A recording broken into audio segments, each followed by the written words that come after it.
Alright, magandang araw mga ka-tracker. Welcome po sa ating YouTube channel vlog. For today's video, ipakita ko lang sa inyo itong unit na pine-prepare namin at tinetesting na rin. So ito po ay Japan Surplus CBU unit, dumating po dito sa Pilipinas. Ito po ay Isuzu Elf NKR.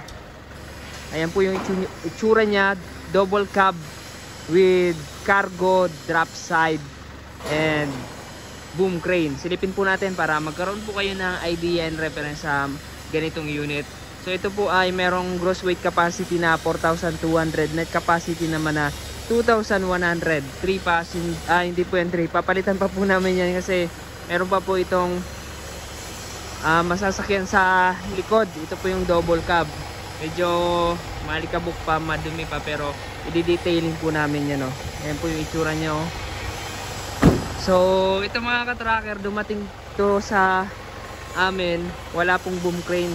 So pinalagyan na lang kasi requested ng client, gusto niyang may boom crane na 2.9 4 section. Ayan, kung makikita nyo po, 4 section po yan, 1, 2, 3, 4. Ayan, so extend chassis po yan and then adjust wheelbase, inurong po namin. Pero ito po yung drop side na to, ito po yung original niya dito sa unit. Sobrang haba kung makikita nyo naman po. 6-wheeler po siya, 4x2 lang. Ayan, yung suspension niya, lip spring suspension with auxiliary, harap likod recondition, fully repaint, urethane paint yung ginamit na pintura. Undercoat naman black tone, tapos toolbox, and then may kasama po itong brand new 2-man basket. Gagawin po kasi siyang man lift. So, dalawang purpose po ng ating boom crane. Pwedeng pang buhat, pwedeng pang gawing man lift. So, pwede po yan mga ka-tracker. Ayan po yung itsura nyo, diba? Sa ano naman mga ka-tracker, dinugtungan po namin ito ng 2 feet. Tapos adjust talaga wheelbase. Then, ayan. Ang makina po nito ay manual engine lang, mechanical, inline injection pump. Ayan po yung loob niya. Napolster rin na yung upuan nito. Kulang na lang talaga sa linis. Ayan, kulang na lang sa linis. Pero po itong 5-speed manual transmission, brand new dashboard na rin, naka floor matting. Tapos bubble top po yan, yung cab natin bubble top. Naka bubble top po itong ating Elf, o tinatawag po na high cab. Ayan, all function po yung electrical lights and accessories nito.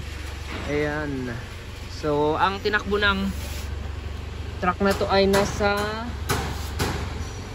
ilawin natin, ayan, 260,000 yung kilometro na tinakbo po nito.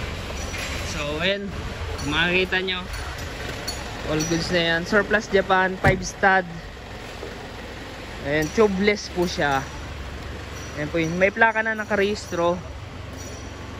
So, ayan mga ka-tracker. Ito po, dito lang yan sa Calipil Marketing Corporation, Barangay Mambugdos, Bacoor, Cavite. Punta lamang po kayo sa mga gusto mag-inquire, sa mga gusto tumingin ng unit na available. As is condition po yung mga available unit po namin dito. Sa kalam po namin nare-recon kapag napili ng client, depende sa gusto niyong pagkakagawa. May ipapa-additional po siya, pwede pa dito. Yung paggawa naman po dito or pag recondition, inaabot po ng 3 weeks to 1 month. Depende po sa salang namin ng unit, saka sa mga gagawin sa unit or sa truck. So may warranty po yan, 2 months warranty sa small unit. Big unit, 1 month warranty. So garantisado yung mga system po niyan. Chinek po namin, electrical lights and accessories, makina, under chassis, yung mga preno niyan, yung mga gear oil, sa transmission, differential, clutch, assembly, ayan, and then power steering. So lahat po yan tinitingnan kasi may quality control inspector po dito. Chinecheck bago i-recon, saka pagkatapos i-recon. And then meron pa po tayong drive test kung nasa roadworthy standard po yung takbo ng ating unit. Ayan mga ka-tracker, garantisado. Dito lang po yan sa Barangay Mambugdos, Bacoor, Cavite. Ayan po yung unit to. Solid na yan, sobrang haba. May naghahanap sa akin ito meron pa kaming available nito. Mahaba yung kanyang drop side, nasa 11 feet, pero yun po ay NPR, malapad po siya. Mas maganda yun, malapad. So sa mga naghahanap po, kindly pagtakaso na FB page Takaramoto PH, pakipalo na rin. Kung hindi pa po kayo nakaka-subscribe, mag-subscribe na po kayo sa ating YouTube channel.